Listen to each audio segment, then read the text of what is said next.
tonga soa eto amin'ny fandaharana ohatra. Fandaharana ohatra dia natao mba ahafahana mamelombelona ny nofinao ary indrindra koa mamaly fanontaniana avy amina expert maromaro, concept vaovao izay lancer-ny fenitra miaraka amin'ny partenaireny ICAD University, High Project dia mandray vahiny tsika androany vehivavy nanantanteraka zavatra ngeza be izy tamin'ny fiainany sportive de haut niveau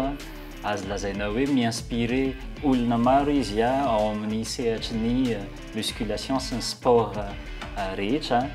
indrindra olona avy any Tamatavy izy mi-inspirer be anahy ny tantarany satria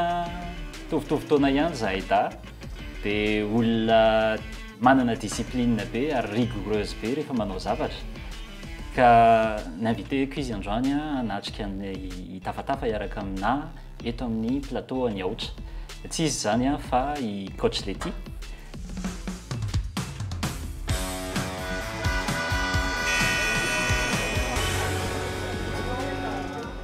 Dia faly miaraka amin'ny coach Lety tonga soa eto amin'ny plateau any Aotra. Fanontaniana voalohany Lety. Inona ny déclic na tonga anao niditra tao anatin'ny tontolo ny fanatanjahantena? Sotra ny fenitra nametraka amin'ny fanontaniana faly miaraka ny mpanaraka antsika androany eto amin'ny Aotra ny tenako coach Lety no miaraka aminareo androany araka hitafatafa aminareo. Voalohany indrindra aloha Laetitia efa de nature sportive hatramin'izay. Hatramin'ny mbola kely efa nanao danse dia efa nanao basket tanatina ekipa nanomboka benjamin, nanao minime, nanao cadette jusqu'à tamin'ny maman. Fa natonga an'ilay hoe musculation angamba ny tena hoe choix safidy manokana ilay izy. Tsisy hoe déclic be hoe fa maninona te hanao culturisme jusqu'au point hoe nanao compétition tamin'ny 2019 fa tena hoe safidiko manokana ilay izy. J'ai pris conscience hoe hikarakara vatako en meilleure version. Zay natonga an'ilay izy. Dia rehefa mandeha fenitra dia tsy maintsy ohatra ny hoe à chaque année ianao dia midébuter année dia tsy satisfaite foana ianao amin'ny résultat dia mitady mahasoa foana mitady ny meilleure best version-nako foana zany isa-taona nanomboka efa tamin'ny j'ai pris au sérieux en 2017. Fa talohan'izay efa miditra salle satria la mode no miditra salle dia mba mandeha miditra salle satria avy niteraka dia andao mba mikotrana et tout mais nanomboka 2017 tena j'ai vraiment pris en main mihitsy ny fikolokoloana ny vatako iray manontolo. Fa ilay izy hoe misy âge no tokony âge idéal hidirana anaty salle, inona ilay tena tokony atao? Amiko manokana tena hoe tsy misy âge. Za zao efa mikoache olona tena hoe eny tsy maintsy misy foana ilay atao hoe bilan rehefa alohan'ny andray olona rehefa maka ny formule personnalisée izy mbola hiditra amin'izay moa tsika rehefa avy eo fa y a pas d'âge pour faire le sport que ce soit quel sport le tianao tenenina y a pas d'âge satria arakaraka ny anaovanao sport ny mahasalamanao. Enao zao sportif dia avadika anao aminao indray ilay question raha hoe est-ce qu'il y a d'âge pour faire du sport? Raha ny anahy aloha dia tsisy marina mihitsy ny anao za zao mananjanaka dia ny anahy zanako efa manao piscine, mandeha manao natation, mandeha danse tiako ampanaovina anazy. Fa par contre le resaka eto zany zao hoe les musculation mafy be, je veux dire ohatra hoe mandeha en salle de musculation manomboka firy taona no tokony hanomboka an'izay? Ny manomboka aloha y a pas de manomboka satria za zao raha nanaraka ny page nareo nanao préparation physique ana akizy nanomboka il a 10 ans les nanao natation iny dia Yuki avait 12 ans et Faranzouk 16 ans. Des préparation physique les championnats madame isy tamin'izay dia zany safidindray aman-dreniny. Donc misy kotrana adapté zay le hoe mila manantona coach zay mahay miaino sy ataotao fatany le izy fenitra fa tena misy kajy atao hoe raha hanao préparation physique na mpanao MMA dia zao, raha mpanao natation dia zao. Dia eo amin'ilay taona raha vehivavy izy tsy mitovy amin'ny métabolisme ny lehilahy misy ohatra ny a partir en quarantaine surtout ny vehivavy a efa hafa ny sécrétion ana resaka hormone na eto dia zay zavatra zay a mijouer rôle be mihitsy ny anatina tanjona anankiray hoe my objectif le vehivavy ohatra ny hoe TAI aussi c'est encore très vaste entre guillemets satria misy hoe perte de poids, perte de graisse, recomposition corporelle, c'est toute une histoire. Ianao miresaka coach teo iny les coach ve zany tout le monde peut devenir coach ça misy fianarana spécial parce que actuellement hitako hoe anaty réseaux sociaux maro be ny olona lasa mivadika coach le izy za manokana zao je ne suis pas un coach hatramby zao mbola tsy coach fa reconnaissez-ny olona hoe coach ho azy ianao rehefa misy zavatra hainao fa maintenant resaka musculation ok afaka miteny coach daholo ve rehefa olona mikotrana avelako mihitsy mifindaiko dia amaly anao fa tiako be zany fanontaniana zany en ce moment nanaraka ny live-nao nisy fotoana iny nanao live gratuit ianao tao anatin'ny pagenao et j'étais présente et tout le monde nanantso anao hoe coach dia nao mihitsy miteny hoe non za mbola tsy coach za mbola tsy izay mihitsy ny azy zao ozy izy ianao dia tamin'ny fotoana iny namaly tao ambany tao hoe mentorat et coach tsy mitovy moi zao je vous considère comme un mentor par tout compte fait ianao ihany dia efa mahay mavaly an'izay hoe tsy mitovy ny resaka hoe mentor et coach dia tsitra lala amin'izay fa hiditra anatin'le amin'ny tambazotra amin'izao izay malaza amin'izao fotoana izao hoe rehefa mahay misquat kely ianao dia afaka mikoache olona rehefa mahay mihinana brocoli kely ianao na mahay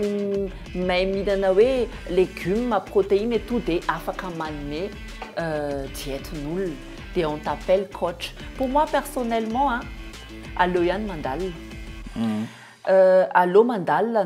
na ne serait-ce hoe manao fianarana en ligne raha tsy afaka mandeha any ivelany satria tout le monde tsy manana moyen mitovy eo koa ny boky mahita boky tsika ao faran'ny fenitra amin'izao fotoana izao ary mpamaky boky be izy ny fahitako an'izao tena hoe mila se nourrir ianao raha te inourira olona dia ity koa zavatra anankiray tsy ny zavatra mety aminao dia hiety amin'olona misy zao olona mahay mikajy ny sakafo hohanina mety aminy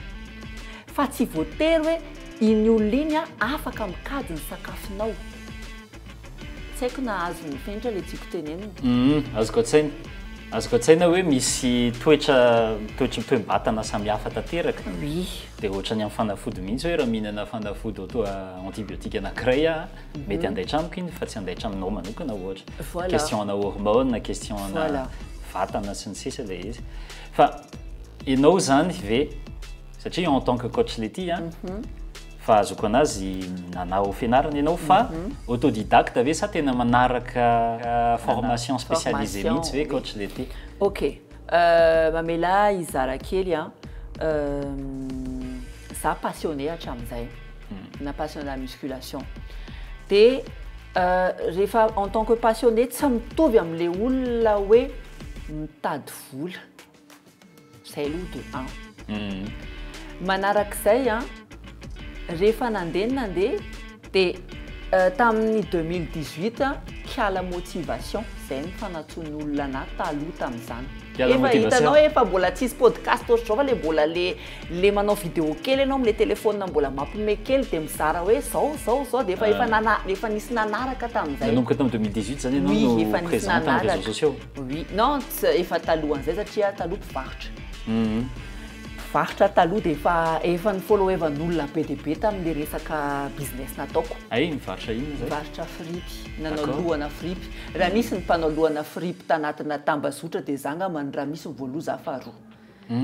eh oui intéressant peu ça oui nanao lohana fripy tamin'izany j'ai naka lohany de aveu de me repasser je me suis fait passer pour les modèles photo des maka modèle des maka panneau shooting des maka photographe je fais parvenir perfectionniste be zany tena marina dia za koa anisan'ny tena voalohany nampiasa mannequin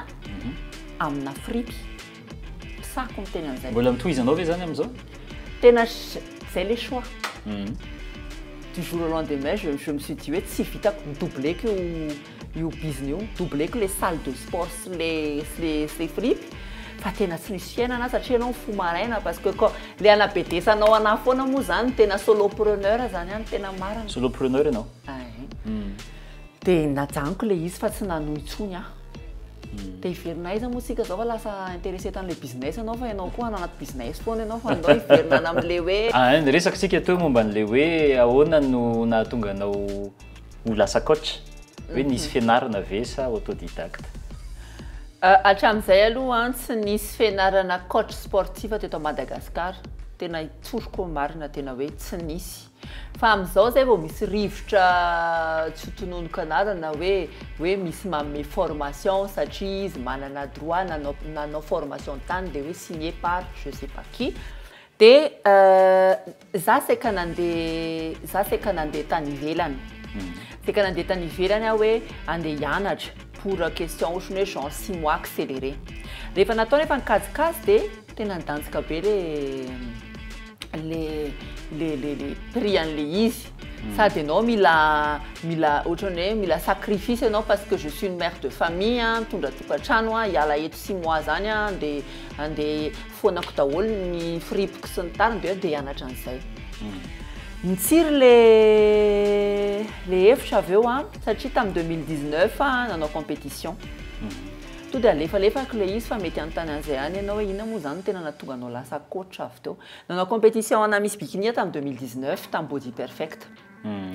nasolo tena faritra Atsinanana inona moa zany atao hoe Miss Bikini zany aloha Miss Bikini ohatrany hoe men's physique misy catégorie zany ny féminine misy hoe wellness anaty bodybuilding le izy dia nisolo tena ny faritra Atsinanana tamin'izany tanaty salle de sport anankiray no nitaizana tany Tamatavy dia tsy haiko koa zay natonga dia ohatrany hoe te niditra tao anatin'le izy satria nitotona tany en fait misy anankiray aloha zany no solo tena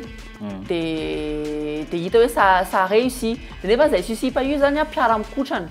dia rehefa nitotona tany amin'izay ny fédération dia niteny zareo hoe ianao ne manana vatana élancé be ianao lava be ianao mety azao dia hitanao influencé ianao dia ok